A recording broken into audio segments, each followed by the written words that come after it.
Et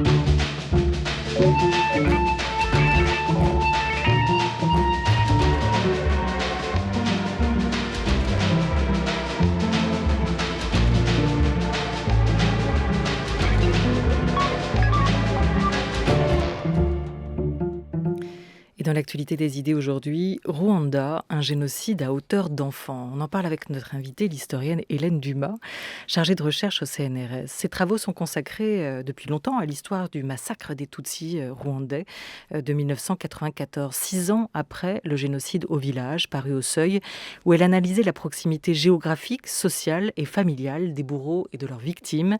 Elle publie aujourd'hui Sans ciel ni terre, paroles orphelines du génocide des Tutsis, un ouvrage qui paraît à la découverte. Une nouvelle lecture de ce drame à partir des cahiers d'écoliers remplis de ces mots d'enfants ayant vécu et survécu au massacre. Il raconte, ces enfants, la vie d'avant, la vie pendant et la vie d'après. La vie pendant, c'est 3 mois entre le 7 avril et la mi-juillet 1994. 3 mois où les 3/4 de la population Tutsi est assassinée. 3 mois où ces enfants ont simplement rencontré la mort. Bonjour Hélène Dumas. Bonjour. Merci à vous d'être avec nous. Ces témoignages d'enfants entre 8 et 12 ans au moment des faits ont été consignés sur des cahiers d'école. À qui revient cette initiative de les faire se raconter, d'avoir choisi de consigner ces témoignages et de les avoir archivés pour la mémoire et puis pour l'histoire, hein ?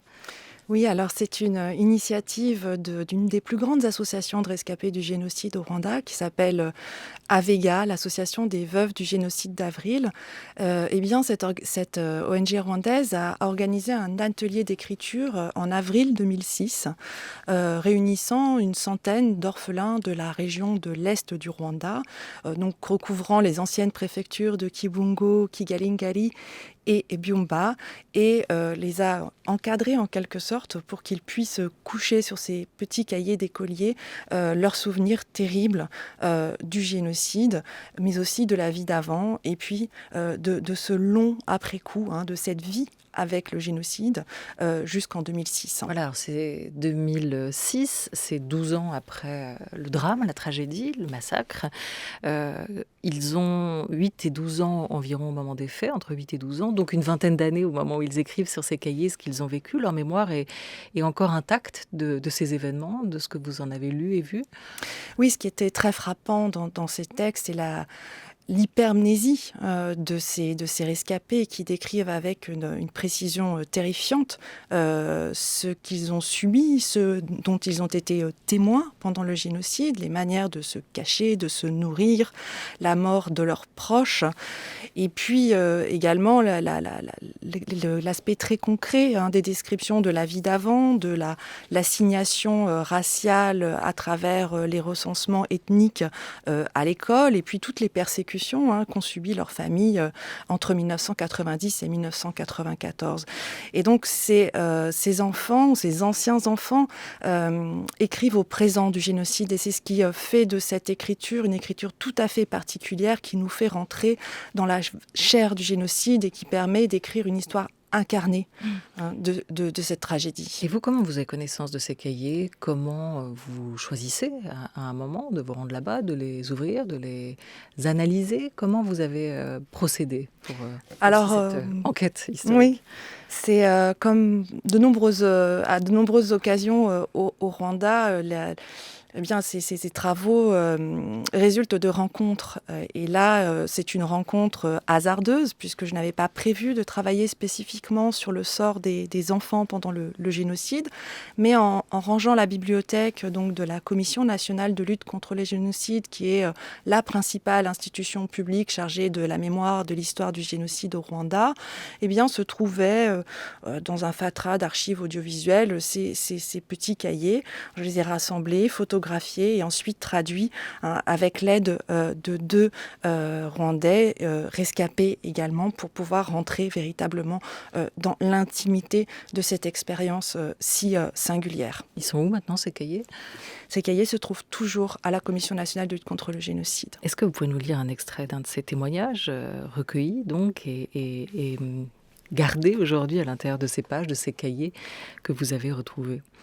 Oui, alors c'est un extrait d'un témoignage d'un jeune garçon. Voilà ce qu'il écrit. « Tu voyais une journée comme une semaine à cause de ta peine. de la faim et de la soif, car tu venais de passer plusieurs jours sans manger. Les cris de douleur emplissaient l'air, les sifflets des Inramwe, beaucoup de cadavres, rencontrés dans la bananeraie, sur les collines, dans les ruines, sur les chemins, à la rivière, partout où tu pouvais te rendre. Le cœur vagabondait. Tu te demandais si la nuit allait enfin tomber. Ici, j'en profite pour dire que quand la nuit tombait, tu sentais un peu de répit et tu pouvais prendre un semblant de repos, même si tu ne trouvais rien pour apaiser ta faim. Entre-temps, le Tutsi était devenu l'ennemi. Il était chassé de manière très minutieuse, sans relâche, à l'aiguille. Même si tu allais chez ton voisin Hutu lui demander qu'il t'ouvre sa porte, il ne pouvait pas te l'ouvrir, mais il poussait une clameur contre toi en disant « Quitte chez moi, je n'ai pas besoin de serpents chez moi ». Alors que vous viviez bien ensemble avant, alors que vous partagiez le cuit et le cru, alors que vous vous demandiez du feu, du sel et du pétrole. Mais quand ce temps est arrivé, il t'a chassé, il t'a laissé dans tes malheurs. C'est misérable. Nous avons traité nos vaches pour eux. Nous les avons nourris et c'est devenu comme dit ce proverbe. Ceux auxquels le roi a donné du lait sont ceux qui ont refusé de l'écouter. Voilà, vous racontez de leur part un vrai besoin de témoigner, d'écrire leur histoire, de laisser une trace pour ceux qui leur succéderont. Pourquoi un plus jamais ça, pour que personne n'ait à revivre une seconde fois une telle souffrance, celle qui est réunie dans tous ces témoignages. Les aider aussi à sortir du statut de victime, à agir, à revivre ce qu'ils ont vécu pour peut-être pouvoir enfin l'éloigner d'eux. Et vous le disiez, ces récits a posteriori sont des récits au présent. Et on ne peut pas aborder ces textes et cette histoire sans comprendre que ces enfants, devenus plus grands, se revivent dans l'écriture comme les enfants de 12 ans qu'ils étaient. Il y a ces mots de ce garçon que vous venez de citer, Hélène Dumas. Entre-temps, le Tutsi était devenu l'ennemi entre-temps. Ce que l'on comprend aussi très vite, c'est que ce renversement du monde, de leur monde, va se jouer en peu de temps. Avant, il y avait la famille, la vie, la musique, le bonheur, comme le raconte le rappeur et auteur du roman Petit Pays, Gaël Faye. Ça, c'était le moment des jours heureux. Démocratique.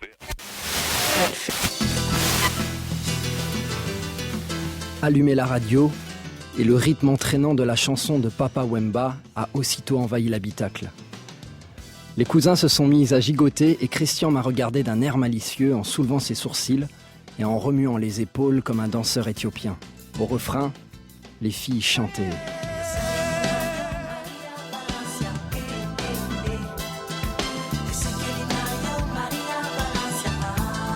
Cela amusait maman qui se retournait pour me jeter des clins d'œil complices. Un animateur de la radio faisait le clown, chantait par-dessus la musique. Je ne comprenais que certains mots dans ces phrases en Kinyarwanda. Radio 106 FM, Radio Sympa, Papa Wemba. Sur un ton enjoué, il reprenait le refrain, parlait, plaisantait. Un vrai zouave à l'antenne. Je m'étais prise au jeu. Moi qui pourtant détestais danser, je me trémoussais, frappais des mains n'importe comment et chantais « eh » avec enthousiasme. Quand soudain, j'ai remarqué que plus personne ne bougeait. Les visages des cousins avaient changé d'expression. Christian était figé. Tante Sébi a brusquement éteint la radio. Plus personne ne parlait dans la voiture. Sans voir le visage de maman, je sentais son malaise. Qu'est-ce qu'il y a ? Rien. Des bêtises. C'est l'animateur de la radio. Et qu'est-ce qu'il disait ? Il a dit que tous les cafards doivent périr. Les cafards ? Oui, les cafards. Ils utilisent ce mot pour parler de nous, les Tutsis. Hélène Dumas, à travers ce témoignage écrit de Gaël Faye, qui lisait là quelques lignes de son livre « Petit pays » et qui a vécu cette situation aussi, on voit bien que les enfants interprètent, et c'est ce que vous montrez, la menace aussi à travers l'inquiétude des adultes. Il évoque ces changements d'expression, ces visages qui se crispent. Tout à coup, ils sentent qu'il y a quelque chose qui est en train de se passer. Oui, c'est ce il raconte très bien, ces orphelins, dans leur texte.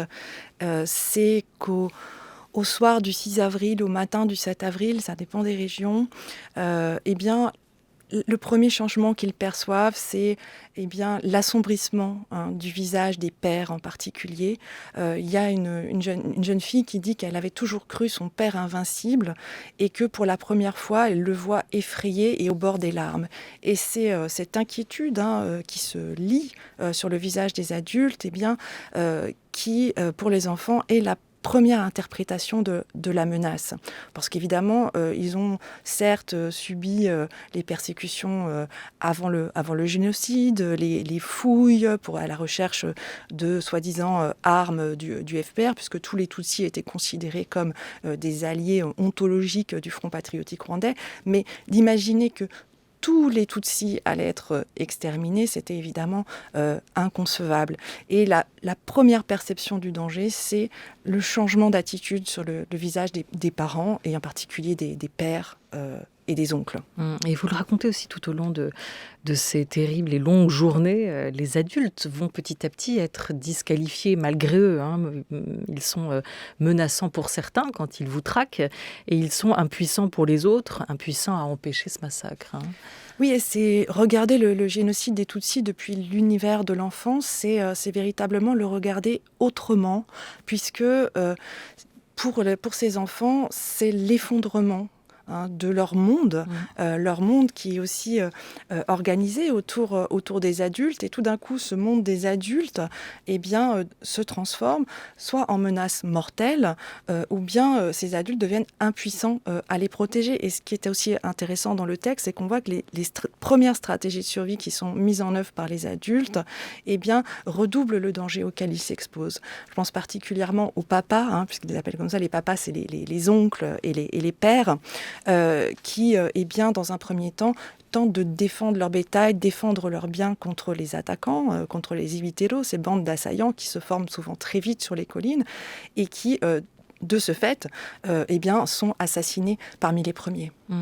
D'où aussi, parenthèse, un peu l'intérêt pour l'historienne, c'est-à-dire de regarder, de changer le prisme, changer le regard qu'on peut avoir aussi sur ce moment, sur cette tragédie, ce moment de l'histoire aussi. Vous dites que le regard des enfants, c'est un regard microscopique, c'est un regard qui permet aussi de regarder à l'échelle d'une famille, à l'échelle d'un individu, et que ce parti pris-là, cette optique avait été assez peu adoptée jusqu'ici. En tout cas, c'est pas ce qu'on retrouve dans les tribunaux notamment.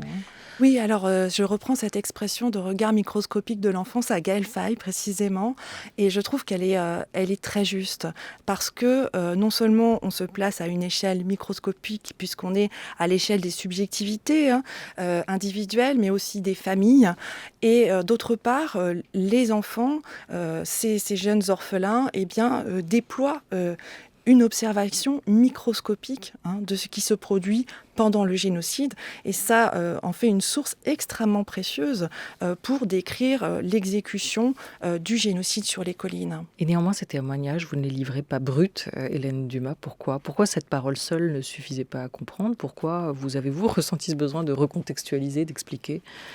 Alors, c'est une histoire du génocide qui est proposée ici à travers le récit des enfants. Une large place donc est accordée à leurs paroles, puisque le projet éditorial aussi de la collection à la source permettait cette centralité de l'archive. Pour autant, donner à lire de manière brute ces textes me paraissait difficile dans la mesure où cette histoire est encore très mal connue en France, et qu'il m'a semblé important d'accompagner le lecteur, toujours en retrait, en tout cas je l'espère, pour rentrer plus finement dans la lecture et surtout dans la compréhension de ces textes. C'est un rapport à la vérité aussi qui se joue là pour vous à travers ces témoignages, c'est-à-dire qu'il faut, pour recomposer cette vérité-là, historique, peut-être mélanger les prismes, s'appuyer sur l'un tout en apportant d'autres éclairages? Oui, je crois que c'est important de porter une analyse plus globale pour effectivement avoir des effets de véridiction, ce qu'on cherche en histoire. Et surtout, ce qui me semblait très important, c'était de prendre au sérieux ces paroles-là, de les prendre très au sérieux et de les hisser au rang de véritables sources historiques, que ces récits d'enfants qui sont absolument terribles ne soient pas seulement comptables des discours de la commisération, mais qu'ils soient lu comme une véritable source d'information sur l'histoire du génocide des Tutsis. Et comment ne pas les prendre au sérieux ? À travers ce récit, on comprend que soudain, tout a basculé dans les mots qu'avait Gaël Faye à l'instant. En quelques jours, on voit arriver le surgissement de l'horreur. La plupart d'entre eux ont perdu leurs parents, puisqu'on parlait aussi de ce rapport aux adultes. Ils ont dû fuir leur village à travers les collines, se cacher des semaines dans les marais. C'est un paysage sans refuge qui va tout à coup se dessiner autour d'eux, les maisons, les collines, les voisins, les bananeraies, les marais. Et puis, comme à Oradour-sur-Glane, on a cette image en tête, on réalise à travers ces témoignages que même des lieux comme la maison, bien sûr, mais aussi l'église, qu'on pensait être des sanctuaires, qu'on pensait pouvoir protéger, eh bien non. Écoutez le témoignage de Clavel. Il avait 8 ans au moment des faits. Il est devenu depuis sportif paralympique. Un jour, c'est arrivé comme ça a éclaté et puis on a commencé à se cacher des gens qui voulaient tuer tout le monde. Donc moi, les Hutus et les Tutsis, je ne fais pas la différence. Je pensais que l'église, c'était un lieu qui pouvait protéger, quoi. Que les gens ils n'oseraient pas rentrer à l'intérieur. Ils sont rentrés dedans, ils ont tué tout le monde. Devant moi, il y a eu 2 personnes qui ont été massacrées. C'était mes grands-mères et puis un oncle qui était un peu plus loin, qui avait le ventre ouvert. J'ai pris une couverture, j'ai mis par-dessus moi et puis je suis resté 4 jours comme ça, sans manger, sans boire. 4 jours, Hélène Dumas, ça paraît énorme. Mais ce qu'on réalise aussi à travers tous ces témoignages, c'est que l'horreur plonge les hommes, les femmes, les enfants hors du temps, en fait, aussi. Ça suspend le temps. C'est véritablement ça, c'est une suspension du temps. Et dans l'extrait que j'ai lu tout à l'heure, il dit « Tu voyais une journée comme une semaine ». Ce rapport au temps est vécu dans un étirement infini, y compris dans l'après-génocide, puisque lorsqu'ils prennent la plume en 2006, ils sont encore dans le temps du génocide. Cette expérience est chevillée à leur existence matérielle, à leur souffrance psychique. C'est véritablement, pour un génocide qui a été très bref et très efficace, il faut pouvoir le considérer dans ces temporalités longues en amont et en aval de 1994. 4 jours dans les cadavres, comme le raconte Claver Caritaire, c'est évidemment une expérience qui suspend le temps à l'infini. Et la cruauté, c'est aussi cette chasse à l'homme qui va se mettre en place, les chiens à grelots, la traque, les pierres jetées dans les marais pour faire sortir ces enfants. C'est vraiment un temps où la déshumanisation est à l'œuvre. Oui, et ce qui est intéressant dans ces textes, c'est que la déshumanisation, elle est vécue à la fois par les tueurs et par les victimes. Les tueurs organisent de véritables battues. Ces chiens à grelots, ce sont précisément des chiens de chasse. Les massacres sont organisés comme de véritables parties de chasse. En témoignent les modalités par lesquelles les tueurs font sortir effectivement les victimes des champs de sorgho ou des marais. Et cette chasse à l'homme fait partie du processus de déshumanisation.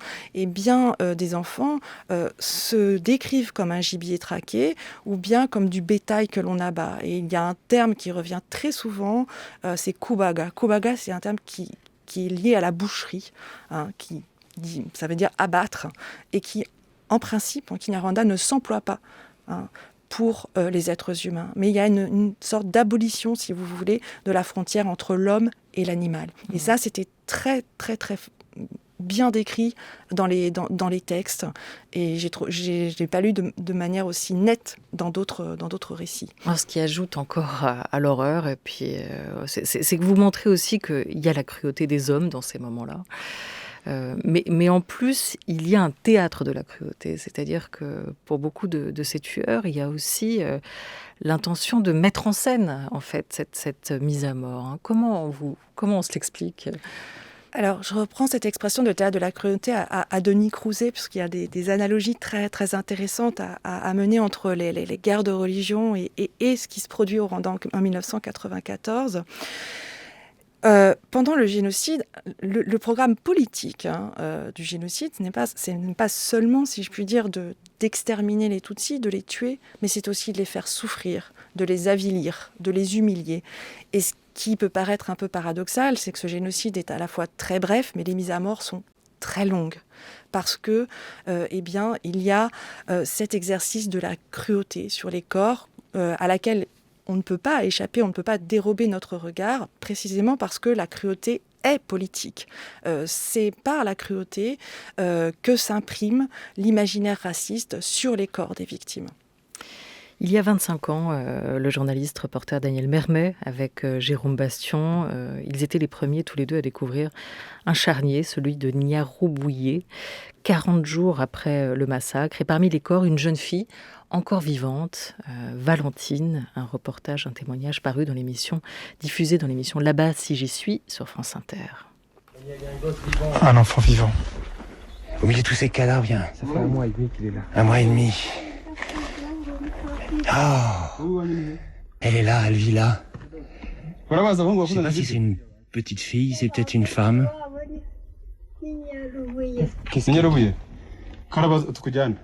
Elle est en train de... Elle a un petit miroir. Elle a des genres de patates. Elle a de l'eau. Elle a un tout petit bout de tissu sur elle. Elle est... C'est invraisemblable ce qu'on voit, c'est invraisemblable.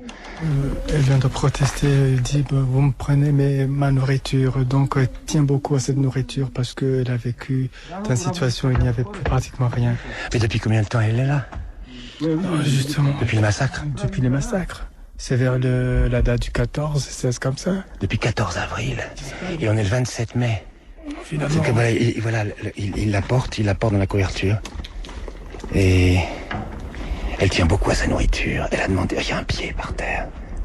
C'est macabre. C'est du délire. C'est fou. C'est une folie.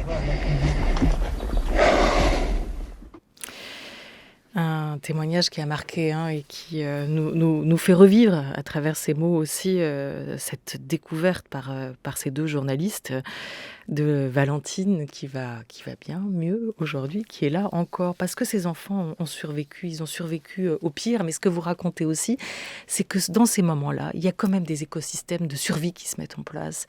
Il y a une solidarité des enfants entre eux aussi qui a joué. Oui, et... il n'y a pas que de la survie, il y a de la vie, puisque c'est dans des conditions terribles. Il y a plusieurs témoignages, d'ailleurs, dans le livre qui font référence à la manière dont une dizaine de rescapés ont survécu dans cette paroisse de Niaroubouye, avec effectivement très peu de nourriture, en se cachant sous les cadavres en décomposition et pariant sur l'odeur méphitique dégagée par ces cadavres pour repousser les assauts des tueurs. Dans ces conditions absolument terrifiantes, les enfants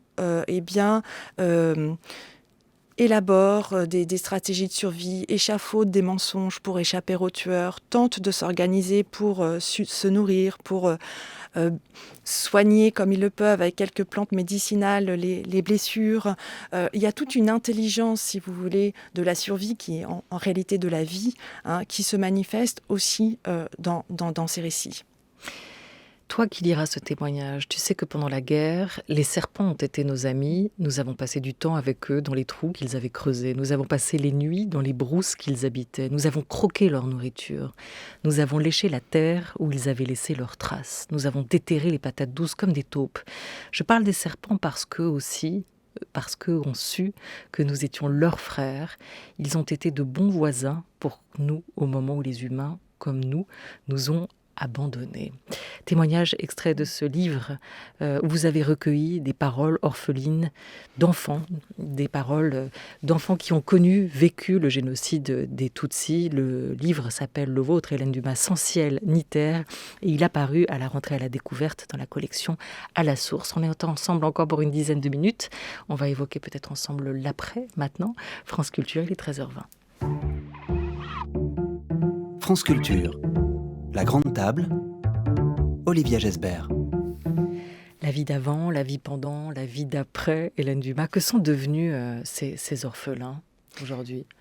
Alors aujourd'hui, je ne sais pas ce qu'ils sont devenus parce que je ne les ai rencontrés que par le biais de ces cahiers, j'espère, dès que je pourrai repartir au Rwanda, me lancer dans une quête à la fois un petit peu angoissante et que j'espère la plus délicate possible pour tenter de les retrouver et de discuter avec eux de ce qu'ils ont écrit 14 ans avant, parce que ce qu'ils écrivent sur l'après-coup du génocide, finalement, c'est un récit du désespoir absolu.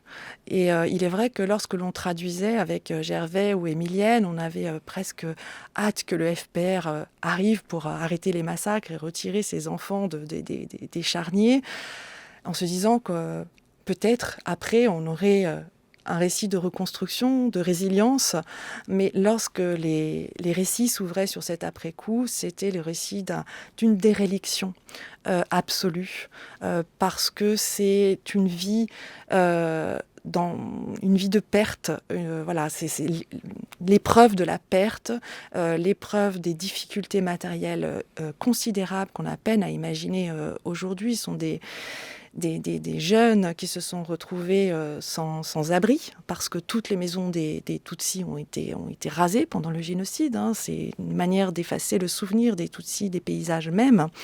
Sans abri, sans adultes pour les protéger face à la rapacité d'éventuels membres de la famille revenus de leur exil au Burundi, au Congo. Et aussi, impossibilité d'avoir des adultes auprès d'eux pour les protéger de l'hostilité permanente et continue du voisinage. On va écouter le témoignage, un dernier, celui de Joël Karekazi, qui parle de cet après tel qu'il l'a vécu, le cinéaste rwandais qui avait 9 ans au moment du génocide contre les Tutsis. J'avais 9 ans quand le génocide contre les Tutsis a éclaté en 1994. Mon père était parmi les 800 000 personnes massacrées pendant ce génocide contre les Tutsis. Le génocide contre les Tutsis a été une tuerie entre voisins. Ils utilisaient des machettes, des coups de feu. Les coupables, ils ont été jugés et emprisonnés.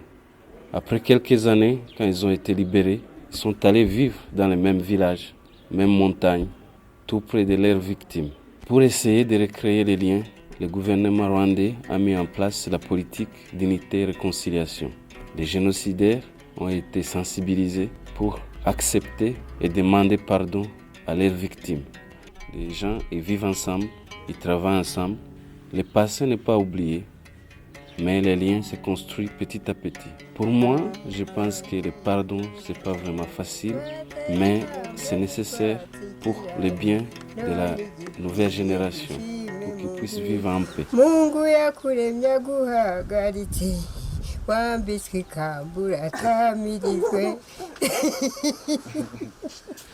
Voilà ce chant qui dit « C'est une belle journée, nous avons fait un pas en avant et nous n'avons pas trébuché ». Cette question du pardon, on imagine qu'elle est, Hélène Dubat, centrale dans l'après.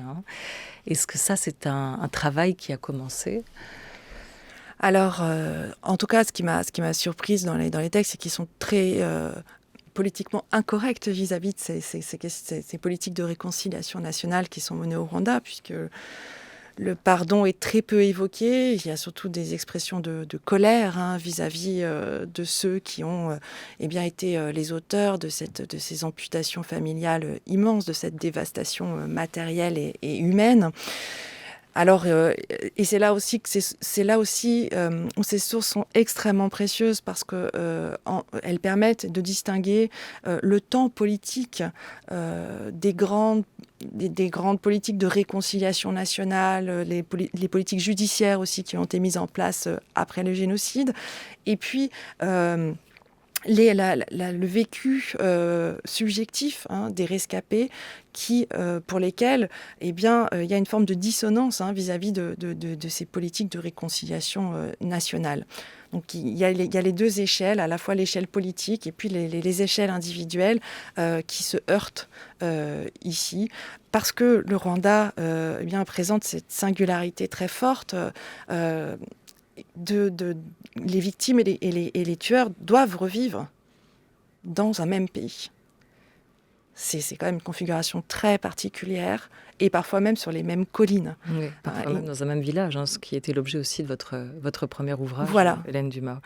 Il y a en ce moment en France une commission de recherche sur les archives françaises relatives au Rwanda et au génocide des Tutsis qui est en train de travailler avec un rapport qui devrait être mis au printemps prochain. Elle a été montée en avril 2019. Vous n'en faites pas partie. Vous le regrettez, Hélène Dumas ? Pas vraiment, parce que mon travail ne porte pas précisément sur l'histoire de l'implication française au Rwanda entre 1990 et 1994, et que je tiens à ancrer mon travail d'histoire au Rwanda, dans les archives rwandaises, dans les paysages du Rwanda, et que si j'avais intégré cette commission, cela m'aurait tenu éloignée du Rwanda trop longtemps. Mais vous serez attentive aux résultats, au rapport de cette commission ?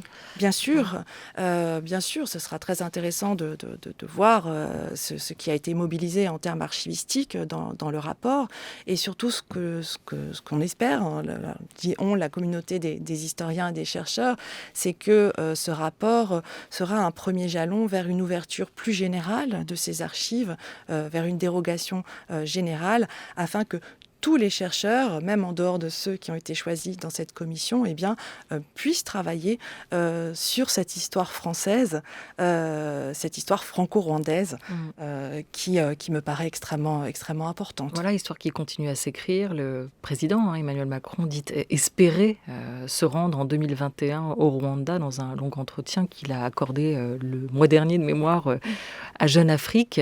Le Rwanda, pays avec lequel les relations se sont quand même un peu réchauffé ces dernières années. Est-ce qu'il est très attendu là-bas ? J'ai le souvenir de la visite de Nicolas Sarkozy en février 2010. Et j'étais au Rwanda à cette époque et j'ai été très surprise de voir Kigali pavoiser de drapeaux français, qui témoignait quand même d'une attente particulière au Rwanda de la parole française. Je ne sais pas. Voilà, là, c'était les symboles, mais peut-être aussi d'une parole. C'est ce que vous dites. D'une parole, l'attente d'une parole particulière. Ouais. Est-ce que cette attente est toujours présente ? Je ne sais pas, parce que je pense qu'il y a une forme de lassitude aussi au Rwanda vis-à-vis de cette question. Mais peut-être qu'il y a aussi, peut-être que cette venue réveillera cette attente d'une parole forte du président français, parce que je rappelle que les autorités belges, dès avril 2000, ont présenté leurs excuses au peuple rwandais pour leur rôle, évidemment, pendant la colonisation, mais aussi pendant le génocide. Et pas la France. Merci beaucoup, Hélène Dumas. Sans ciel ni terre, votre ouvrage apparu à la découverte dans la collection À la source. Merci. Merci à vous. Un grand merci à toute l'équipe de la Grande Table des idées, c'est-à-dire Jean Bulot avec Laura Dutèche-Pérez, la Grande Table Culture avec Henri Leblanc et Oriane Delacroix. Anouk Delfino et Madeleine Martineux nous ont beaucoup aidé à préparer ces émissions. On les en remercie. Demain, une Grande Table critique avec Lucille Como. Moi, je vous donne rendez-vous samedi à 17h pour En français dans le texte avec Molière et avec une feuille, un stylo, puisque ce sera à partir de 17h30, comme chaque samedi, la grande dictée de Rachid Santaki.